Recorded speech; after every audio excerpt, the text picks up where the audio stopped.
Hi hello నమస్తే welcome to my YouTube channel drama of life. నేను రాజును ప్రేమిస్తున్నాను, కానీ అతడు పేదవాడు. అందుకే మా ఇంట్లో వాళ్ళు నా పెళ్ళిని ఒక ఉన్నత కుటుంబంలో చేయాలనుకున్నారు. ఈ కారణంగా మేము ఇంట్లో నుంచి పారిపోయి పెళ్లి చేసుకున్నాము.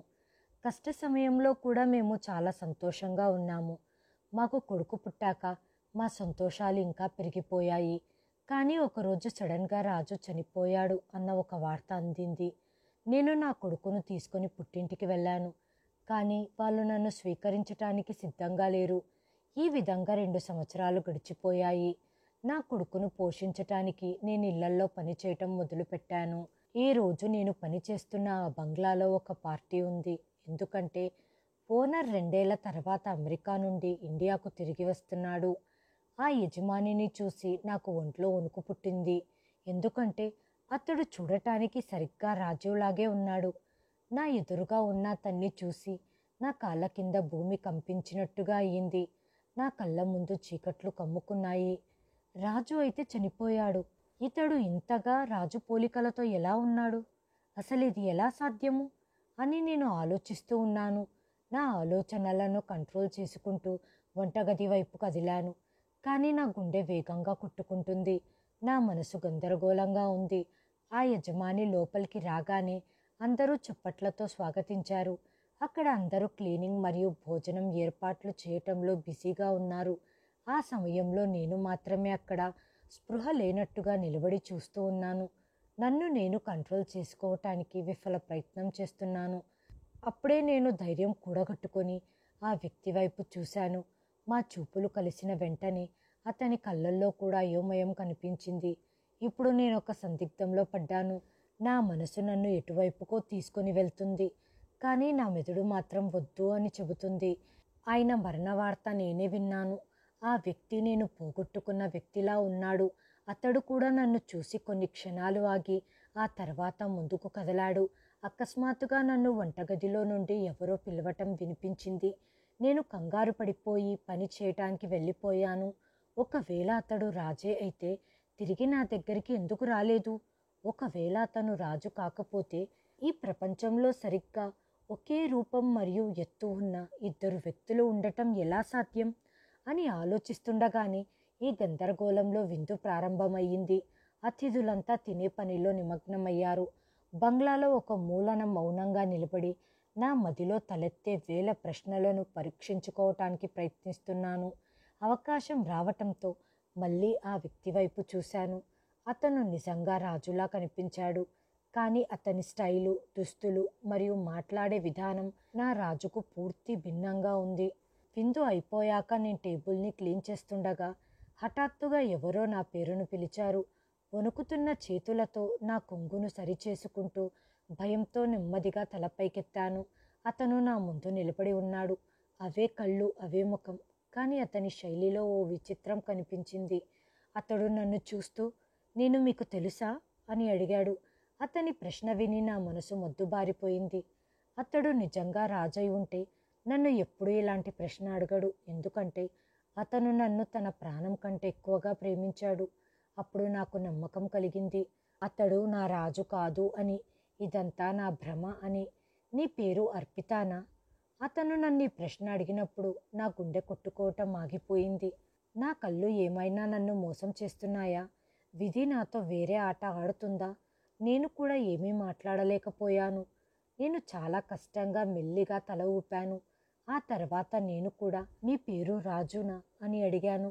నా మాట విని ఆయన వింత కళ్ళతో నా వైపు చూసి, నా పేరు రాజు కాదు, ప్రతాప్ అన్నాడు. అతని స్వరం చాలా పరిచితంగా ఉంది. నేను భయపడిపోయాను. బహుశా అతను నా నిస్సహాయతను పసిగట్టినట్టున్నాడు. కాబట్టే అతడు నన్ను అడిగాడు, నువ్వు నన్ను చాలా శ్రద్ధగా చూస్తున్నావు, అందుకే అడిగాను. నీకు నేను తెలుసా? లేకపోతే నాతో నీకేమైనా పనుందా? నన్ను నేను కంట్రోల్ చేసుకుంటూ చిన్నగా తల ఊపి అతనికి క్షమాపణలు చెప్పి అక్కడి నుంచి వెళ్ళిపోయాను. ఆ రోజు రాత్రి నేను నిద్రపోలేకపోయాను. నా మదిలో వేల ప్రశ్నలు తలెత్తాయి. అతను రాజు కాకపోతే నాకెందుకింత అశాంతిగా ఉంది? మరి రాజు అయితే నన్నెందుకు గుర్తించలేదు? మరుసటి రోజు నేను పనికి వెళ్ళినప్పుడు నిన్న ప్రతాప్ గురించి మరొక తోటమాలిని అడిగాను. ఎందుకంటే నాకు ఇంకా సంతృప్తి కలగలేదు. అప్పుడు నాకు నిజం తెలిసింది. నిజానికి అతడు అమెరికాలో ఉంటున్నాడు అని, 2 ఏళ్ల తర్వాత ఇండియాకి వచ్చాడు అని, అంతేకాక రాజు అనే పేరుతో వాళ్లకు దూరపు బంధువులు ఎవ్వరూ లేరు అనటంతో ఇది కేవలం యాదృచ్ఛికమే అని నన్ను నేను ఓదార్చుకున్నాను. కానీ ఇప్పటికీ దానిని అంగీకరించటానికి నా హృదయం సిద్ధంగా లేదు. ఆ వ్యక్తిని చూడగానే నాకు రాజు ఎందుకు గుర్తొచ్చాడు? నిజం తెలుసుకోవాలనిపించింది. అలా కొన్ని రోజులు గడిచిపోయాక అప్పుడు ఆ వ్యక్తి నన్ను పిలిచి ఇలా చెప్పాడు. నేను నిన్నొక విషయం అడగాలి. ఆ రోజు నువ్వు నీ పేరు రాజు కదా అని ఎందుకలా అడిగావు? నేను అతనికి నిజం చెప్పాలని నిశ్చయించుకున్నాను. ఎందుకంటే నా మనసు ఒక నిర్ణయానికి రాలేకపోతుంది కాబట్టి. నేను అతనికి నా కథ మొత్తం చెప్పాను. నేను సైలెంట్ అయ్యాక అతడు చాలాసేపు నా వైపు చూస్తూ ఉండిపోయాడు. నా కథ విని అతనికి కోపం వస్తుందేమో అని భయపడ్డాను. ఎందుకంటే అంత పెద్ద ధనవంతుడు మరియు ప్రతిభావంతుడైన అతడెక్కడ ప్రేమించిన వ్యక్తి చేతుల్లో మోసపోయిన సాధారణమైన పని మనిషిని నేనెక్కడ? నేను నా కథను చెప్పటం ప్రారంభించాను. నా పేరు అర్పిత. నేను లాహోర్లోని డిఫెన్స్ ప్రాంతంలో నివసించేదాన్ని. నేను ఒక ఉన్నతమైన కుటుంబం నుంచి వచ్చాను. మా నాన్నకు ఇంపోర్ట్ మరియు ఎక్స్పోర్ట్కు సంబంధించిన బిజినెస్లు ఉండేవి. అందుకే మాకు డబ్బుకి కొరత ఉండేది కాదు. మా అమ్మ ఒక సోషల్ వర్కర్. ఆమె ఒక ఎన్జిఓను నడుపుతుంది. మేము ముగ్గురం అక్క చెల్లెళ్ళం ఉండేవాళ్ళం. అందరికన్నా నేనే పెద్దదాన్ని. నా తర్వాత 2 చెల్లెళ్ళు పుట్టారు. వాళ్ళు కవల పిల్లలు. కానీ నాన్నకు మాత్రం తన బిజినెస్ని చూసుకోవటానికి ఒక కొడుకు కావాలి అని అనుకునేవారు. కానీ ఆ విధి ఆడిన వింత నాటకం ఏంటంటే మా అమ్మ 2 కమల ఆడపిల్లలకు జన్మనిచ్చే సమయంలో ఆమె మళ్ళీ తల్లి అయ్యే సామర్థ్యాన్ని కోల్పోయింది. దాని కారణంగా ఆమె చాలా బాధపడేది. నాన్న దగ్గర డబ్బుకు ఏ లోటు లేదు కాబట్టి అమ్మకు మగబిడ్డ పుట్టేలా వైద్యం చేయించే ప్రయత్నం చేశారు. అయితే ఆయన ఎన్ని ప్రయత్నాలు చేసినా అది సాధ్యం కాలేదు. అమ్మకు వైద్యం చేపించటానికి నాన్న దేశ విదేశాలలోని అత్యుత్తమ వైద్యుల వద్దకు తీసుకొని వెళ్ళారు. కానీ అతనికి ప్రతి చోట నిరాశ ఎదురయ్యింది. తన కోరిక తీరనందుకు ఒక అబ్బాయిని దత్తత తీసుకోవాలి అనుకున్నాడు. కానీ అమ్మ నాన్న నిర్ణయాన్ని గట్టిగా నిరాకరించింది. వేరొకరి బిడ్డను మన బిడ్డగా భావించి పెంచటానికి చాలా ధైర్యం కావాలి. మా అమ్మ తనను తాను బలహీనురాలుగా భావించేది. మా అమ్మ మా ముగ్గురు అక్క చెల్లెళ్లను చాలా ప్రేమించేది. దత్తత తీసుకునే బిడ్డ వల్ల మాకు ఏదైనా అన్యాయం జరుగుతుందేమో అని మా అమ్మ ఎప్పుడు భయపడుతూ ఉండేది. ఈ విషయంపై అమ్మా నాన్నల మధ్య చాలా చర్చలు జరిగాయి. చివరికి అమ్మ మాటే నెగ్గింది. ఎందుకంటే మా అమ్మ చెప్పిన మాట సరైనది. నిస్సహాయ స్థితిలో ఉన్న మా నాన్న కొడుకు కావాలన్న కోరికను గుండెల్లోనే అణిచిపెట్టుకున్నాడు. నన్ను కొడుకును చేసి తన వ్యాపారం మొత్తం నాకు అప్పగించాలని ఆ రోజు నుంచే నిర్ణయించుకున్నాడు.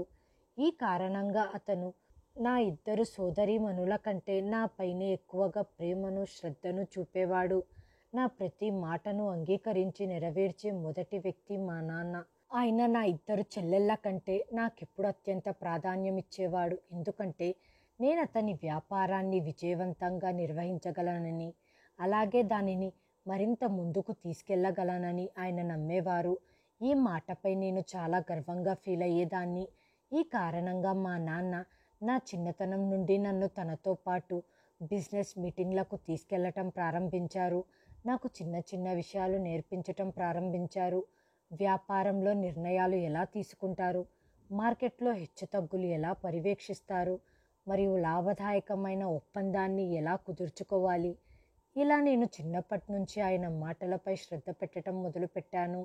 నేను గ్రాడ్యుయేషన్ పూర్తి చేసినప్పుడు వ్యాపారానికి సంబంధించిన లోతైన మరియు ఉపయోగకరమైన జ్ఞానాన్ని పొందేందుకు మా నాన్న నన్ను లండన్కు పంపాలి అనుకున్నారు. కానీ ఆ సమయంలో అమ్మ మొదటిసారిగా నాన్నతో తనని మీరు అవసరానికి మించి తల మీదికి ఎక్కించుకున్నారు. అమ్మ చెప్పేదేంటంటే నా చదువు పూర్తయిన తర్వాత ఇతర సాధారణ అమ్మాయిల మాదిరిగానే నాకు కూడా వివాహం చేసి నన్ను ఒక ఇంటిదాన్ని చెయ్యాలి అని అనుకుంది. కానీ మా నాన్నగారి ఆలోచన మాత్రం వేరుగా ఉంది. నన్ను దేశంలోనే ప్రముఖ వ్యాపారవేత్తగా తీర్చిదిద్దాలి అనుకున్నాడు. నేను కూడా నా తండ్రి కలలను మరియు కోరికలను నెరవేర్చడానికి చాలా కష్టపడుతున్నాను. కానీ నాన్నగారు తన కోరికల పట్ల ఇంత సీరియస్గా ఉన్నారని నాకు తెలియదు. ఆయనకు నా జీవితం గురించి కానీ నా ఆనందం గురించి కానీ పట్టించుకోవటం లేదన్న ఈ విషయం నేను చాలా ఆలస్యంగా గ్రహించాను. మా నాన్నగారు కేవలం తన బిజినెస్ గురించి మాత్రమే శ్రద్ధ తీసుకునేవారు. బిజినెస్ ముందు అతనికి తన కూతురు సంతోషాలు కనిపించలేదు. నేను నా జీవితాన్ని సంపూర్ణంగా జీవించటం మర్చిపోయేంతగా నన్ను వ్యాపారంలోకి లాగొద్దని అమ్మ చాలాసార్లు నాన్నతో చెప్పింది. కానీ నాన్న మాత్రం అమ్మతో స్పష్టంగా ఇలా చెప్పేశాడు, కొడుకును దత్తత తీసుకుందాము అంటే ఒప్పుకోలేదు. అలాంటప్పుడు నాకిష్టమైన జీవితాన్ని నా కూతురు పైన నేను రుద్దవచ్చు అనటంతో నాన్న మాట విని అమ్మ నిస్సహాయతతో మౌనంగా ఉండిపోయింది. ఆమె ఏమీ చెయ్యలేకపోయింది. అందుకే అమ్మ నాన్న ఇష్టానికి వదిలేసింది. నన్ను లండన్ పంపిస్తున్నందుకు నాన్న చాలా ఎక్సైట్ అయ్యారు. లండన్ నుంచి తిరిగి వచ్చిన తర్వాత అతని వ్యాపారం అంతా నేనే చూసుకోవాల్సి ఉంది. అయితే లండన్ వెళ్ళిన తర్వాత నా జీవితమే కాదు, మా అందరి జీవితం కూడా పూర్తిగా మారిపోబోతుందని అప్పట్లో ఎవ్వరికీ తెలియదు. నాన్న నన్ను లండన్కు పంపినప్పుడు నేను అక్కడి రంగులలో పూర్తిగా మునిగిపోయాను. నేను వ్యాపారంలో మునిగిపోయి జీవితాన్ని ఎలా గడపాలో మర్చిపోయానని నేను గ్రహించాను. కొంతకాలం కోసమే నాన్నగారు నన్ను లండన్కు పంపారు. తిరిగి వెళ్ళాక మళ్ళీ బిజినెస్లను చూసుకోవాలి అని నేను చాలా త్వరగా గ్రహించాను. నేను లండన్లో గడిపిన ప్రతి నిమిషము నేను కోల్పోయిన నా జీవితాన్ని తిరిగి పొందాను. అప్పుడు నేను మొదటిసారిగా రాజును కలిశాను.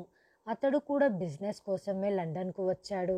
లండన్ నుంచి తిరిగి వెళ్ళాక అతను కూడా తన సొంతంగా ఒక బిజినెస్ను స్టార్ట్ చేయాలి అనుకున్నాడు. రాజుకు నాకు మధ్య ఉన్న ఒకే ఒక్క తేడా ఏంటంటే అతను వ్యాపారం ప్రారంభించబోతున్నాడు. నేను మా నాన్న వ్యాపారాన్ని మరింత విస్తరించాలి అనుకున్నాను. రాజు నేను ఒక బిజినెస్ మీటింగ్లో కలుసుకున్నాము. నాకు అతని శైలి బాగా నచ్చింది. అతను తెలివైన అబ్బాయి. నాకు మొదటి నుంచి మంచి విషయాల గురించి మరియు మంచి వ్యక్తుల గురించి తెలుసు కాబట్టి రాజు నాకు కరెక్ట్ అయిన జోడి అని భావించాను. క్రమంగా మేము వేరే మీటింగ్లలో కలవటం ప్రారంభించాము. మా మధ్య స్నేహం కుదిరింది.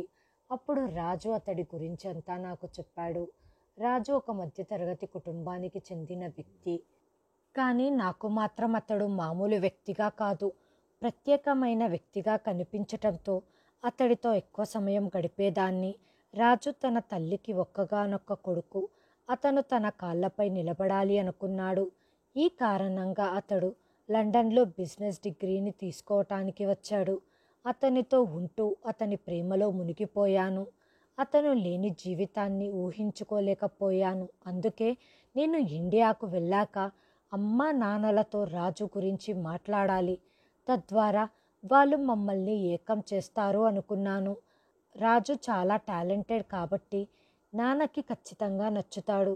అతను త్వరలోనే సక్సెస్ఫుల్ బిజినెస్ మ్యాన్గా ఎదుగుతాడని నాకు తెలుసు. ఇవన్నీ పరిశీలిస్తే నాన్నకు మా సంబంధం ఒప్పుకోవటానికి ఎటువంటి అభ్యంతరమూ ఉండదు అనుకున్నాను. కానీ నాన్న గురించి నేను తప్పుగా అర్థం చేసుకున్నాను అని నేను నాన్నతో రాజు గురించి మరియు అతని ఫ్యామిలీ గురించి బిజినెస్ ప్లాన్ల గురించి వివరంగా చెప్పినప్పుడు తెలిసింది. ఇదంతా విని నాన్న సంతోషంగా నా ఎంపికను మెచ్చుకుంటాడేమో అనుకున్నాను. కానీ రాజు పేరు వినగానే నాన్నకు కోపం వచ్చింది. నాన్న నాతో, ఈ ప్రపంచంలో నీకు ప్రేమించటానికి ఈ వెధవ తప్ప ఇంకెవరు దొరకలేదా? రాజు గురించి నాన్న ఇలా ఎలా మాట్లాడతారని మొదట నేను నమ్మలేకపోయాను. రాజు బ్యాక్గ్రౌండ్ మా కుటుంబానికి సరిపోకపోవటమే వారికి పెద్ద సమస్య అయ్యిందని నాకు అప్పుడు అర్థమయ్యింది. చిన్న కుటుంబానికి చెందిన రాజుని కలవటానికి కూడా నాన్నగారు ఇష్టపడలేదు. అతడు చాలా మంచివాడు, నన్ను చాలా ప్రేమిస్తున్నాడు అని అర్థమయ్యేలా చెప్పటానికి చాలా ప్రయత్నించాను. కానీ నాన్న నా మాటలకు అడ్డు తగిలి, నేను నా జీవితమంతా వృధా చేసుకొని నిన్ను పెంచింది నువ్వు నా ఇష్టానికి వ్యతిరేకంగా వెళ్ళి నీకిష్టమైన వాళ్ళని పెళ్లి చేసుకుంటావని కాదు అన్నారు. నేను మా నాన్నగారికి అన్ని విధాలుగా నమ్మకం కలిగించే ప్రయత్నం చేస్తున్నాను. నేను మరియు రాజు కలిసి బిజినెస్ను చూసుకుంటూ ముందుకు తీసుకెళ్ళి అతి తక్కువ సమయంలోనే ఎక్కువ లాభాలు వచ్చేటట్టుగా చేస్తామని నాన్నకు అన్ని విధాలుగా హామీ ఇచ్చాను. కానీ ఈ మాట విన్న వెంటనే నాన్న నన్ను గట్టిగా కుట్టి, నీకెంత ధైర్యం ఉంటే ఒక నీచుడి చేత నా బిజినెస్ను నడిపిస్తానంటావా? ఇంత చిన్న విషయానికి నాన్న నాపై చెయ్యెత్తారంటే నమ్మలేకపోయాను. ఆయన ఇప్పటి వరకు నాతో గట్టిగా మాట్లాడిందే లేదు. నాన్నకు నా అభిప్రాయం చెప్పినప్పుడు ఆయన కేవలం దీని గురించి మాత్రమే బాధపడ్డాడు. నాకు ఒక పేద అబ్బాయితో పెళ్లి చేస్తే చుట్టుపక్కల వాళ్ళు ఏమనుకుంటారో అని ఆందోళన చెందాడు. ఆ సమయంలో అమ్మ నాన్నను ఒప్పించటానికి చాలా ప్రయత్నాలు చేసింది. కానీ నాన్న మొండిగా ఉన్నారు. నేను కూడా ఆయన గారాల కూతుర్ని. నేను నా మాటకు కట్టుబడి ఉంటాను. నాన్న ఆయన మాటకు కట్టుబడి, రాజుతో నువ్వు జీవితం గడపాలనుకుంటే ఈ లైఫ్ స్టైల్ని వదిలేయాలి అని స్పష్టంగా చెప్పారు. దీనర్థం నేను రాజుని వదిలి వెళ్ళటం అసాధ్యం కాబట్టి నన్ను వారి జీవితం నుండి తప్పిస్తున్నారు అని నేను షాక్ అయ్యాను. రాజు దగ్గర నేను జీవించటం నేర్చుకున్నాను. జీవితంలో నలుపు తెలుపే కాక ఇంకా ఎన్నో రంగులు ఉన్నాయని, మనం కోరుకున్న చోటు వాటిని నింపుకోవచ్చని చెప్పిన వ్యక్తి నా జీవితంలోకి రాకపోతే నేను బ్లాక్ అండ్ వైట్ బిజినెస్ జీవితంలోనే ఉండిపోయేదాన్ని. ఇది నాకు చాలా కఠినమైన నిర్ణయం. నేను నా తల్లిదండ్రులను వదిలి వెళ్ళిపోయాను. వాళ్ళు నాకు జీవితాన్ని ముందుకు నడిపించటం చెప్పారు. కానీ రాజు మాత్రం నాకు జీవితాన్ని గడపటం నేర్పాడు. రాజుతో కలర్ఫుల్ లైఫ్ని గడపాలని చివరికి నా జీవితంలో అత్యంత కష్టమైన నిర్ణయం తీసుకున్నాను. నాన్నగారు అందించే సౌకర్యాలను రాజు ఎప్పటికీ ఇవ్వలేడు అని నాన్న నన్ను చాలా బెదిరించాడు. కానీ జీవితంలో మజా లేని ఆ సౌకర్యాల సుఖాల గురించి నేను పట్టించుకోలేదు. నాన్నగారి ఇంట్లో అన్ని సౌకర్యాలు ఉన్నా నాకు లభించని శాంతి, సంతోషం మాత్రం రాజుతో లండన్లో ఉన్నప్పుడు లభించాయి. అమ్మ నన్ను ఆపి నాన్నను ఒప్పించటానికి చాలా ప్రయత్నించింది. కానీ ఆ సమయంలో నాన్న నాకన్నా ఇతరుల గురించి ఆలోచించారు. ఒక పేదవాడిని ఇంత పెద్ద ఇంటికి అల్లుడుగా చేసుకున్నారు అని. ఇది నా చెల్లెళ్లపై ఎలాంటి ప్రభావం చూపుతుంది అనేది ఉదాహరిస్తూ నన్ను భయపెట్టడానికి ప్రయత్నించారు. నువ్వు ఇలా తిరుగుబాటు చేస్తే అది నీ చెల్లెళ్లపై ఎలాంటి ప్రభావం చూపుతుందో నీకు తెలుసా? రేపు తను కూడా ఏదో ఒక వ్యక్తిని తీసుకొచ్చి ఇంట్లో కూర్చోబెడుతుంది అన్నారు. కానీ నాకు తెలుసు, నా ఇద్దరు చెల్లెళ్లకు నా అంతటి ధైర్యం, దృఢత్వం లేదు అని. మా నాన్నకు వ్యతిరేకంగా వాళ్ళు నిర్ణయాన్ని తీసుకోలేరు. తల్లి తండ్రులకు వ్యతిరేకంగా పెళ్లి చేసుకోకూడదని, వారు కోరుకున్న వారిని కోరుకున్న చోట పెళ్లి చేసుకోవాలని నన్ను ఒప్పించటానికి రాజు ప్రయత్నించాడు. కానీ రాజు లేకుండగా నేను జీవించలేను. నేను రాజును చాలా ప్రేమిస్తున్నాను.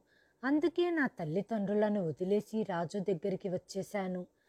మా నాన్నగారి ఇంటిని వదిలి వెళ్తున్నప్పుడు నాకు బాధగా అనిపించింది. కానీ ఏదో ఒక రోజు రాజు విజయవంతమైన వ్యాపారవేత్త అయినప్పుడు మా నాన్న నన్ను క్షమించి నాతో పాటు రాజును కూడా అంగీకరిస్తారని నా హృదయంలో ఎక్కడో ఒక ఆశ ఉంది.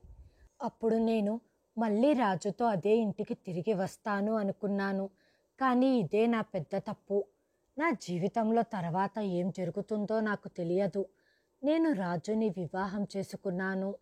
అతనితో పాటు తన చిన్న ఇంటికి వచ్చాను.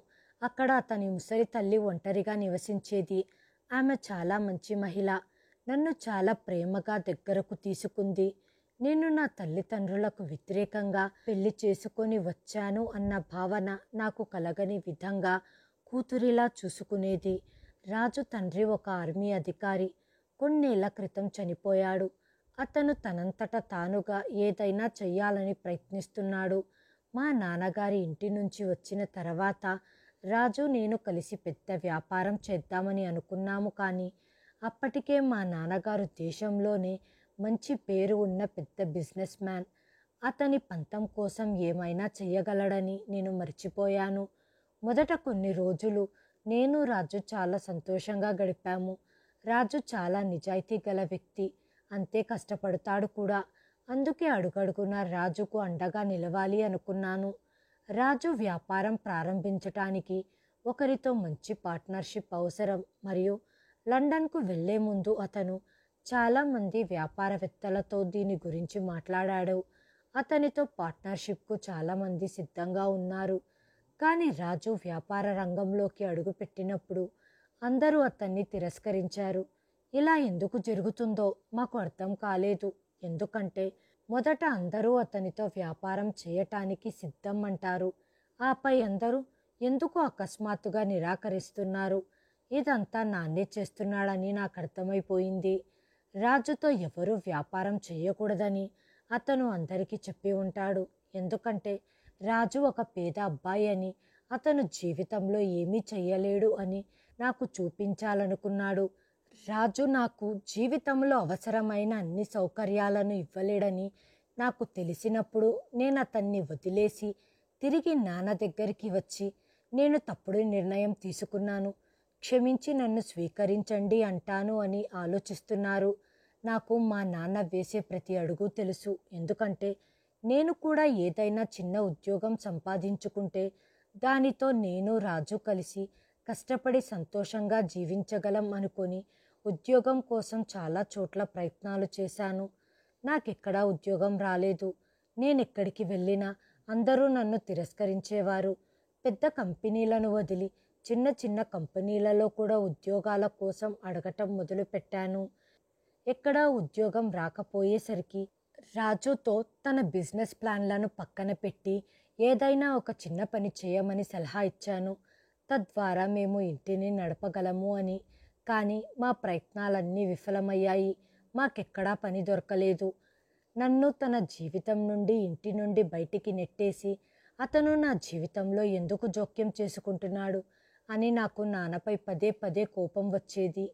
వారు నాతో అన్ని సంబంధాలు తెంచుకున్నప్పుడు నన్నెందుకు ప్రశాంతంగా బ్రతకనివ్వట్లేదు. మా నాన్న వల్ల అతని జీవితం కష్టంగా మారిందని అతడు నన్ను ఎన్నడూ ఒక మాట అనలేదు. అతడు నన్ను చాలా ప్రేమించేవాడు. నా ప్రతి అవసరాన్ని తీర్చేవాడు. మాకు ఎక్కడా పని దొరకకపోవటంతో కొన్నిసార్లు రాజు దుకాణంలో సేల్స్మ్యాన్గా పనిచేశాడు. ఇంకొన్నిసార్లు సెక్యూరిటీ గార్డ్గా కూడా చేశాడు. అతడు ఏదో ఒక పని చేసి మాకు 2 పూటల భోజనం పెట్టేవాడు. అతడు మా కోసం ఏ పనైనా చేయటానికి సిద్ధంగా ఉండేవాడు. ఇలా మా జీవితం ఆనందంతో నిండిపోయింది. అయితే ఇంట్లో పరిస్థితులు రోజురోజుకు మరింత దిగజారిపోతున్నాయి. అప్పుడే మా జీవితంలోకి కొత్త సంతోషం వచ్చింది. పెళ్ళైన ఏడాది తర్వాత మా ఇంట్లో ఒక కొడుకు పుట్టాడు. మేము చాలా సంతోషించాం. ఏదో ఒక రోజు ఈ బిడ్డ కోసమైనా నాన్న మమ్మల్ని ఒప్పుకొని దగ్గరికి తీస్తాడు అన్న నమ్మకం నాకు వచ్చింది. నేను అతనికి సొంత కూతుర్ని. ఇంతకాలమని అతను నన్ను ఇంతగా హింసించగలడు? నా కష్టాలను చూసి పశ్చాత్తాపం చెంది నన్ను రాజును అంగీకరిస్తాడు అనుకున్నాను. నా కొడుకు నాని కొంచెం పెద్దగయ్యాక నా జీవితంలోకి ఒక తుఫాన్ వచ్చింది. ఇది నేనెప్పుడూ ఆలోచించలేదు. నా జీవితం ఇంతకు ముందు కంటే బాగుండాలి అని నేను కలలు కన్నాను. కానీ ఇప్పుడు జీవితం నాకు ఒక కొత్త పరీక్ష పెట్టబోతుందని నాకు తెలియదు. ఆ రోజు నేను కిచెన్లో డిన్నర్ రెడీ చేసే పనిలో నిమగ్నమై ఉన్నాను. రాజుకి ఘోర ప్రమాదం జరిగిందని వార్త వచ్చింది. స్థానికులు కొందరు వచ్చి రోడ్డు ప్రమాదంలో రాజు తీవ్రంగా గాయపడ్డాడని, అతన్ని ఆసుపత్రికి తరలించారని, ప్రాణాపాయం ఉందని చెప్పారు. ఈ వార్త విన్న తర్వాత నేను స్పృహ కోల్పోయాను. నేనున్నాను అని రాజు తల్లికి ధైర్యం చెబుతూ నానీని ఎత్తుకొని హాస్పిటల్ వైపు నడిచాను. నేను వేసే ప్రతి అడుగు భారంగా మారుతుంది. నా జీవితాన్ని ఎవరో నా చేతుల్లో నుంచి లాగేసుకున్నట్లుగా అనిపించింది. నేను ఆసుపత్రికి చేరుకున్నప్పుడు నా చెవులకు ఒక చెడు వార్త చేరింది. రాజు ఈ లోకంలో లేడని చెప్పారు. అతనికి గాయాలు చాలా తీవ్రంగా తగిలాయి. అతను జీవించటం అసాధ్యం అన్నారు. ఇది విన్న రాజు తల్లికి గుండెపోటు వచ్చింది. రాజు మరణించాడు అన్న బాధ ఆమె తట్టుకోలేకపోతుంది. అతను తనకు ఒక్కగానొక్క కొడుకు. ఈ ప్రపంచంలో తనకంటూ మిగిలిన ఒక్క వ్యక్తి రాజునే. ఈ వార్త విన్న ఆ తల్లి ఈ బాధను ఎలా భరించగలుగుతుంది? అందుకే రాజుతో పాటు ఆమె కూడా ఆ క్షణంలోనే ఈ లోకానికి వీడుకోలు పలికింది. నా చేతులు కాళ్ళు మొద్దుబారిపోయాయి. నేను రాజుని కూడా చూడలేదు. అతని తల్లి ఈ లోకాన్ని విడిచిపెట్టడం చూసిన తర్వాత నాకు ఆత్మహత్య చేసుకోవాలని అనిపించింది. కానీ నేను నా కొడుకు నాని కోసం బ్రతికి ఉండాల్సి వచ్చింది. అదే నాకు రాజు స్మృతికి చిహ్నంగా మిగిలిపోయింది. నేను ధైర్యం కూడగట్టుకొని రాజు యాక్సిడెంట్ గురించి మాకు తెలియజేసిన రాజు స్నేహితుడితో కలిసి ఇంటికి తిరిగి వచ్చాను. కానీ ఖాళీగా ఉన్న ఇంటిని చూడగానే నేను స్పృహ తప్పి కింద పడిపోయాను. 4 రోజులు అపస్మారక స్థితిలో ఉండి నేను స్పృహలోకి వచ్చే సమయానికి రాజు మరియు అతని తల్లి అంత్యక్రియలు జరిగిపోయాయి. నేను గట్టిగా అరుస్తూ ఏడుస్తూ ఉన్నాను. ఎందుకంటే అప్పటికే రాజు మరియు అతని తల్లి అంత్యక్రియలు జరిగిపోయాయి. రాజుని చివరిసారిగా కూడా చూడలేకపోయాను. ఒక్క క్షణంలో నా ప్రపంచం మొత్తం చీకటిమయమయ్యింది. మా నాన్నగారి ఇంటి నుంచి బయటికి వెళ్ళినప్పుడు చాలా బలంగా ఉన్న నేను ఇప్పుడు పూర్తిగా బలహీనంగా అయిపోయాను. ఇప్పుడు నేను నాని ఒంటరిగా మిగిలిపోయాము. తిరిగి నాన్న ఇంటికి వెళ్ళటం తప్ప నాకు వేరే మార్గం కనిపించటం లేదు. ఎందుకంటే నేను నానిని ఒంటరిగా చూసుకోలేను. అయితే నన్ను చూసుకునే వ్యక్తి ఎవరైనా ఉంటే బహుశా నేను నానిని చూసుకోగలిగేదాన్నేమో. నేను నాన్నగారి ఇంటికి చేరుకోగానే అతను నా ముందు కొత్త పరీక్ష పెట్టాడు. నేను రాజు బిడ్డను విడిచిపెడితేనే అతను నన్ను అంగీకరిస్తాను అన్నాడు. కానీ నేను అతని మాటలను ఎలా అంగీకరించగలను? రాజు నా ప్రాణం, నాని నా ప్రాణం. నేనప్పటికే నా జీవితాన్ని కోల్పోయాను. కానీ నా ప్రాణాన్ని నా జీవితం నుంచి ఎలా వదులుకుంటాను? నా పరిస్థితి చూసి నాన్న జాలి పడతారేమో అనుకున్నాను. కానీ నిరాశగా నన్ను తలుపు బయట నుండే వెనక్కి పంపించేశారు. ఎక్కడైతే నేను రాజుతో కలిసి నా జీవితాన్ని గడపాలి అని కలలు కన్నానో అదే తలుపు దగ్గర నుంచి నా కొడుకు నానిని తీసుకొని వెనక్కి వచ్చేశాను. కానీ నా కలలు నిజంగా మారకముందే రాజు నన్ను ఒంటరిగా వదిలిపెట్టి వెళ్ళిపోయారు. ఇప్పుడు ఏమి చెయ్యాలో తెలియక నేను ఆ ఖాళీ ఇంట్లో ఒంటరిగా నిలబడి ఉన్నాను. మాకు 2 పూటలా భోజనం పెట్టడం కోసం కష్టపడే ఏకైక వ్యక్తి రాజు. నేను కష్టపడి పని చెయ్యనని కాదు, నేను పని చెయ్యగలను. అయితే ఇప్పుడు నానిని ఎవరు చూసుకుంటారు? నేను అతన్ని ఎవరి దగ్గర విడిచిపెట్టి వెళ్ళాలి? ఇప్పుడు నాని భవిష్యత్తును సురక్షితంగా ఉంచే మార్గం నాకు కనిపించలేదు.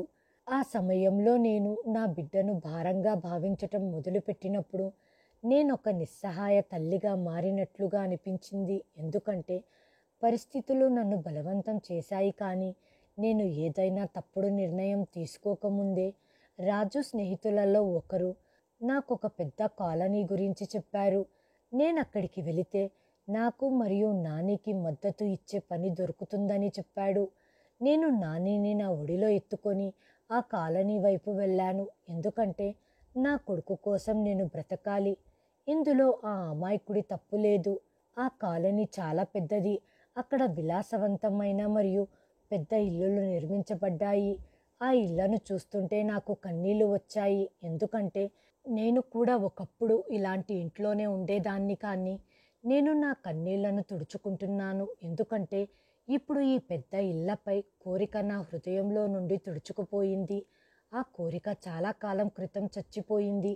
చాలా కష్టపడి ఆ కాలనీలోని కొన్ని బంగ్లాలలో పని మనిషిగా ఉద్యోగంలో చేరాను.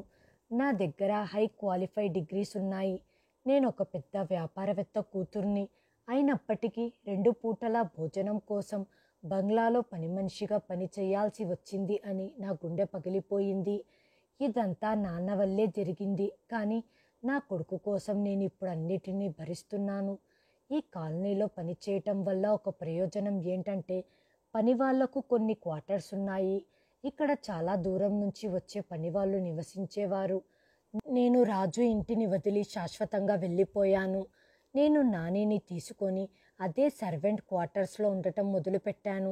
ఇక్కడ మాకు 2 పూటల భోజనంతో పాటు సురక్షితంగా నివసించటానికి స్థలం దొరికింది. ఇలా 2 ఏళ్ళు గడిచిపోయాయి. నేను నానితో సంతోషంగా జీవిస్తున్నాను. ఇప్పుడు నేను రాజు లేకుండా జీవించటం నేర్చుకుంటున్నాను.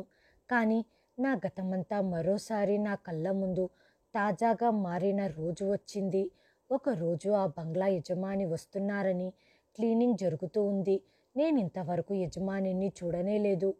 నేను నానిని ఆడుకోవటానికి వదిలి పనిలో నిమగ్నమై ఉన్నాను. ఆ బంగ్లా యజమాని వచ్చారు. ఆయనను చూసి నాకు నెత్తి మీద పిడుగుపడ్డట్టయింది. ఎందుకంటే అతను అచ్చుగుద్దినట్టుగా నా భర్త రాజులాగే ఉన్నాడు. మరుక్షణంలో నేను తేరుకొని రాజు చనిపోయి 2 సంవత్సరాలయ్యింది, ఇంకెక్కడి నుంచి వస్తాడు అనుకున్నాను. కానీ ఆయనని నేను రోజంతా దాక్కొని చూసేదాన్ని. ఆయన కూడా ఆ విషయం గమనించారు. అక్కడ పనిచేసే వాళ్ళకి నా గురించి అడిగారు. నా దగ్గరికి వచ్చి అర్పిత అంటే మీరేనా అన్నారు. నాకప్పుడు అనిపించింది రాజు అయ్యుంటే నన్ను గుర్తుపట్టేవాడు. కానీ ఇతను రాజు కాదు అని నిర్ధారించుకున్నాను. నాకు ఆ రోజు రాత్రంతా నిద్రపట్టలేదు. కొద్ది రోజుల తర్వాత మా యజమాని నన్ను ఆయన దగ్గరికి పిలిచారు. ఆయనను దగ్గరగా చూసి నా మనసు చెలిస్తూ ఉంది. మా యజమాని తన పేరు ప్రతాప్ అని తన గతం గురించి నాకు చెప్పటం జరిగింది. అది విని నాకు ఊపిరి ఆగిపోయినంత పనయింది. నాకు నోటి నుంచి మాట రాలేదు. 2 సంవత్సరాల క్రితం ఆయన జీవితంలో జరిగిన సంఘటన గురించి చెప్పారు. అప్పుడు తనకు ఏదో యాక్సిడెంట్ జరిగినట్టు కళ్ళు తెరిచి చూస్తే బాగా డబ్బు ఉన్న వారింట్లో ఉన్నట్లు గుర్తించాడు. కానీ దురదృష్టకర విషయం ఏంటంటే ఆయన తన గతాన్ని మరిచిపోయినట్లుగా తెలియజేశారు. ఆ ఇంట్లో ఒక ముసలాయన ఉండేవారు. ఆయనే నా పేరు ప్రతాప్ అని చెప్పారు. ఆయనకు సంతానం లేరు. అందుకే ఆయనతో పాటు నన్ను అమెరికాకు తీసుకెళ్లారు. అక్కడ ఆయన బిజినెస్లన్నీ నాకు అప్పగించారు. మరియు ఇప్పుడు ఉన్నటువంటి ఈ ఏరియా కూడా ఆయన స్థాపించిందే. యజమాని యొక్క గతం విని నేను ఎగిరి గంతేశాను. ఇలాంటివన్నీ సినిమాలోనే జరుగుతాయి అని విన్నాను, కానీ నా జీవితంలో కూడా ఇలా జరుగుతుంది అని నేను ఊహించలేకపోయాను. నాకు నేను కోల్పోయిన జీవితం మళ్ళీ దక్కినట్లుగా అనిపించింది. నేను ఆయనకు నాతో కలిసి ఉన్నప్పుడు దిగిన ఫోటోలు చూపించాను. నాని గురించి కూడా ఆయనకు చెప్పాను. నా గతం విని ఆయన కళ్ళల్లో నుంచి కన్నీరు కారింది. ఆయనకు గతం ఏదీ గుర్తుకు రాలేదు, కానీ నన్ను, నాతో పాటు నానిని మరియు ఫోటోలను చూసి ఆయన ఉద్వేగానికి గురయ్యారు. నానిలో రాజు పోలికలు కొట్టొచ్చినట్లుగా కనపడుతున్నాయి. ఆయన పేరు రాజు అని ఆయన నమ్మారు. కానీ ఒక విషయంలో బాధగా ఉంది. ఆయనకు నేను గతం గుర్తుకు తెప్పించవచ్చు, కానీ ఎప్పుడైతే ఆయనకు గతం గుర్తుకు వస్తుందో ఆయన తల్లి యొక్క మరణానికి నా తండ్రి బాధ్యుణ్ణి చేస్తాడు అనుకుంటున్నాను. ఎందుకంటే వారి వల్లే మా జీవితం ఇన్ని మలుపులు తిరిగింది. నేను నా తండ్రిని పూర్తిగా విస్మరించాను. నేను చాలాసార్లు జీవితంపై విరక్తి పొంది నానితో కలిసి ఆత్మహత్య చేసుకోవాలి అనుకున్నాను. ఒకవేళ నేను ఆత్మహత్య చేసుకొని ఉంటే ఈరోజు రాజు రూపంలో మళ్ళీ నా జీవితం నాకు ఆనందంగా దక్కేది కాదు. హాయ్ ఫ్రెండ్స్, ఈ వీడియోని చివరి వరకు చూసినందుకు ధన్యవాదాలు. ప్లీజ్ సబ్స్క్రైబ్ చేయండి, లైక్ చేయండి, షేర్ చేయండి, కామెంట్ చేయండి. Thanks for watching.